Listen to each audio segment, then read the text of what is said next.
بسم اللہ الرحمن الرحیم۔ دجال نکلنے کے کتنے دنوں بعد زمین سے انسانی جانور نکلے گا؟ دوستو، قرآن و حدیث کے مطابق قیامت سے پہلے ایک بڑا ہی عجیب سا جانور زمین پھاڑ کر نکلے گا اور انسانوں سے بات کرے گا۔ یہ قیامت کی بڑی نشانیوں میں سے ایک ہے۔ قرآن کریم کے علاوہ بہت ساری حدیثوں میں بھی اس جانور کا ذکر ملتا ہے۔ یہ جانور کہاں سے اور کیوں نکلے گا، اس کے پیچھے کی حکمتیں کیا ہیں اور یہ کیسا دکھتا ہوگا، یہ سبھی باتیں آج کی اس ویڈیو میں ہم جانیں گے۔ حدیث کی مشہور کتاب مسند احمد میں حضرت حذیفہ رضی اللہ عنہ سے روایت ہے کہ حضور صلی اللہ علیہ وسلم نے ارشاد فرمایا کہ قیامت اس وقت تک قائم نہیں ہو سکتی جب تک تم کچھ نشانیاں نہ دیکھ لو۔ مطلب 3 ایسے بڑے زلزلے کے جس میں زمین کے 3 حصے پوری طرح تباہ ہو جائیں گے۔ ان میں سے ایک زلزلہ مشرق میں آئے گا، ایک مغرب میں اور ایک عرب کی زمین پر۔ حضور صلی اللہ علیہ وسلم نے فرمایا کہ قیامت سے پہلے ایک دھواں اٹھے گا جو پوری زمین پر پھیل جائے گا۔ زمین سے ایک جانور نکلے گا جو لوگوں سے باتیں کرے گا۔ اسی طرح دجال نکلے گا اور پھر اسے قتل کرنے کے لیے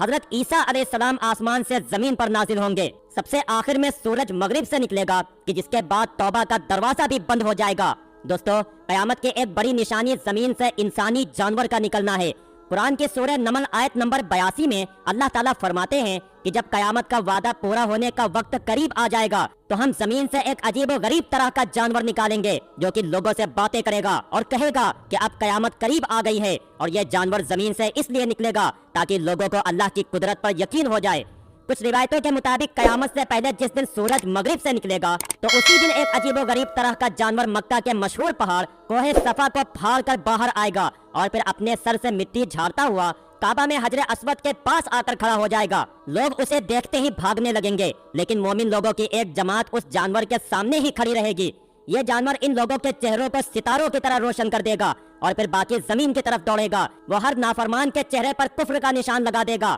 کوئی بھی انسان اس کی پکڑ سے نہیں بچ سکتا، کیونکہ یہ جانور ہر بھاگنے والے انسان کو پکڑ کر اس سے باتیں کرے گا اور انہیں قیامت کے آنے کی خبریں دے گا۔ اللہ تعالیٰ اس عجیب و غریب جانور کو کسی جانور کے پیٹ سے نہیں بلکہ ایک پہاڑ کے اندر سے نکالے گا، جیسا کہ اللہ تعالیٰ نے حضرت صالح علیہ السلام کی دعا پر پہاڑ سے ایک اونٹنی کو پیدا فرمایا تھا اور وہ زمین پر عام جانوروں کی طرح رہتی تھی۔ سائنسی اعتبار سے بھی یہ بات کہی جاتی ہے کہ اس وقت ہماری زمین پر 1 کروڑ سے زیادہ الگ الگ طرح کے جانور و جیو جنتو موجود ہیں کہ اگر ہم ان کی ریسرچ پر آئیں تو تقریباً 1000 سال سبھی کے بارے میں لکھنے میں لگ جائیں گے۔ دوسری طرف ہم انسانوں کی عقل بہت چھوٹی ہے کہ ہم اللہ کی قدرت کو گہرائی سے سمجھ سکیں۔ اللہ کی قدرت سے بالکل ممکن ہے کہ قیامت سے پہلے ایسا ہی کوئی جانور لوگوں کے بیچ نکلے اور انسانوں کو جنت و جہنم اور قیامت کی خبریں دے۔ روایتوں میں اس انسان کی جو شکل بیان کی جاتی ہے وہ کچھ اس طرح ہے کہ وہ جانور اپنے جسم کے اعتبار سے بہت بڑا ہوگا، اس کی گردن اونٹ کی طرح لمبی ہوگی، اس کا سر انسانوں سے ملتا جلتا ہوگا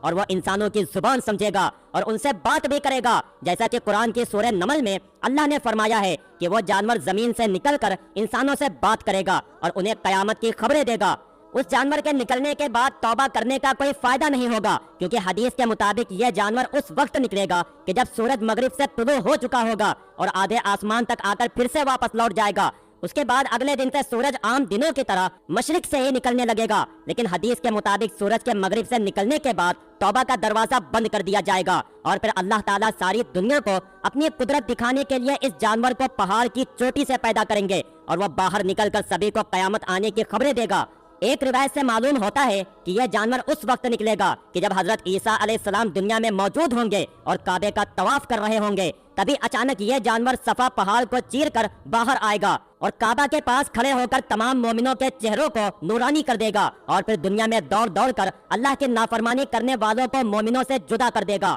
ایک روایت کے مطابق اس جانور کے پاس حضرت موسیٰ علیہ السلام کی لاٹھی اور حضرت سلیمان علیہ السلام کی انگوٹھی بھی ہوگی کہ جس سے وہ دنیا کے سبھی انسانوں پر الگ الگ مہریں لگاتا جائے گا۔ دوستو، اس عجیب جانور کا ثبوت صرف قرآن و حدیث تک محدود نہیں بلکہ یہودی و عیسائیوں کی بھی مقدس کتابوں میں اس کا ذکر ملتا ہے اور ان کا بھی اس پر پورا عقیدہ ہے کہ قیامت سے پہلے اللہ کی طرف سے ایک عجیب طرح کا جانور پہاڑ سے نکلے گا کہ جو لوگوں کو قیامت کی خبریں دے گا۔ اس عجیب طرح کے جانور کے سلسلے میں علماء کرام کے الگ الگ نظریے ملتے ہیں۔ کچھ حضرات کا کہنا ہے کہ یہ جانور پہاڑ سے پیدا نہیں ہوگا بلکہ سائنسی ٹیکنالوجی سے تیار کیا جائے گا اور زمین پر ہوا کی طرح دوڑے گا۔ عیسائیوں کا بھی یہی ماننا ہے، اور آج ہم سائنس کی بڑھتی ترقی دیکھ کر کہہ سکتے ہیں کہ جیسے آج اے آئی کے ایسے بوٹس بنائے جا چکے ہیں کہ جو انسانوں کی باتیں سمجھ کر ان کا جواب بھی دیتے ہیں، تو اب سائنسی اعتبار سے یہ کچھ مشکل نہیں کہ قیامت سے پہلے ایسی ہی ایک ٹیکنالوجی لوگوں کے سامنے پیش کی جائے۔ لیکن دوسری طرف اکثر علماء کرام کا یہ ماننا ہے کہ وہ عجیب طرح کا جانور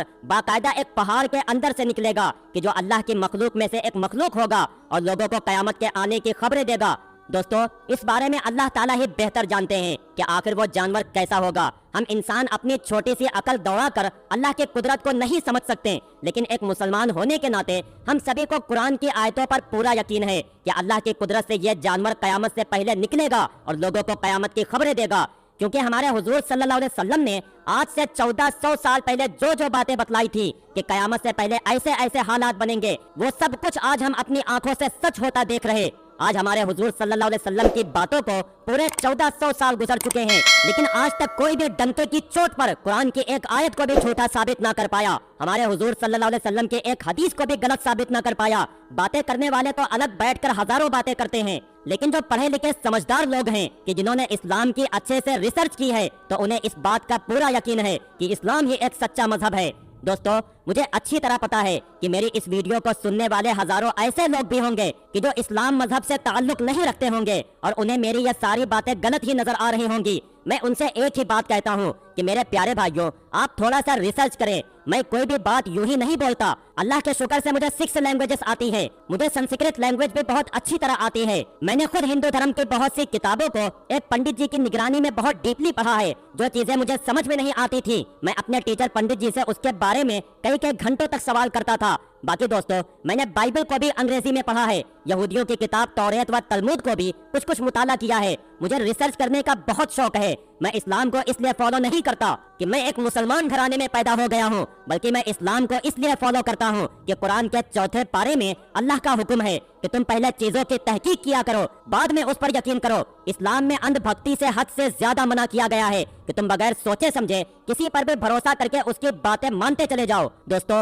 کمنٹ کرنے والے تو ہزاروں کمنٹ کر سکتے ہیں، یہاں تک کہ میں اپنے ٹیچر پنڈت جی کو بھی اکثر اپنے ہندو بھائیوں کے کچھ کمنٹ دکھاتا ہوں، وہ دیکھ کر ہمیشہ یہی کہتے ہیں، یہ کمنٹ کرنے والے پڑھے لکھے لوگ ہو ہی نہیں سکتے۔ اگر یہ ذرا بھی ریسرچ کرتے اور انہیں چیزوں کی کچھ بھی معلومات ہوتی تو کمنٹ میں یہ کچھ اور ہی باتیں لکھتے۔ دوستو، اللہ تعالیٰ نے قرآن کے 7ویں پارے میں فرمایا ہے کہ کسی بھی مذہب والوں کو برا بھلا نہ کہو، اور اگر ہم اس سلسلے میں بڑے علماء کرام کی تفسیریں دیکھیں تو معلوم ہوتا ہے کہ دنیا میں جتنے بھی مذہب پائے جاتے ہیں ان کا کہیں نہ کہیں رشتہ کسی نبی سے جا کر ضرور جڑتا ہے۔ میں نے ہندو دھرم کے گرنتھوں کو جتنا پڑھا ہے اس کے اعتبار سے میرا اپنا ماننا ہے کہ ہندو مذہب کا رشتہ کہیں نہ کہیں جا کر حضرت نوح علیہ السلام سے جڑتا ہے، کیونکہ دوستو، آپ ہندو مذہب میں منو جی کا کیریکٹر پڑھ کر دیکھیں اور دوسری طرف اسلامی مذہب میں حضرت نوح علیہ السلام کا کیریکٹر پڑھ کر دیکھیں تو آپ کے ہوش اڑ جائیں گے کہ آخر ان دونوں کی جیونی میں ہمیں کتنی زیادہ سملیرٹی ملتی ہے۔ اس لیے آخر میں دوستو، میں اپنے مسلم بھائیوں سے بھی کہتا ہوں کہ آپ کبھی بھی کسی مذہب کو برا بھلا نہ کہیں، کیونکہ اللہ تعالیٰ نے قرآن کے 7ویں پارے میں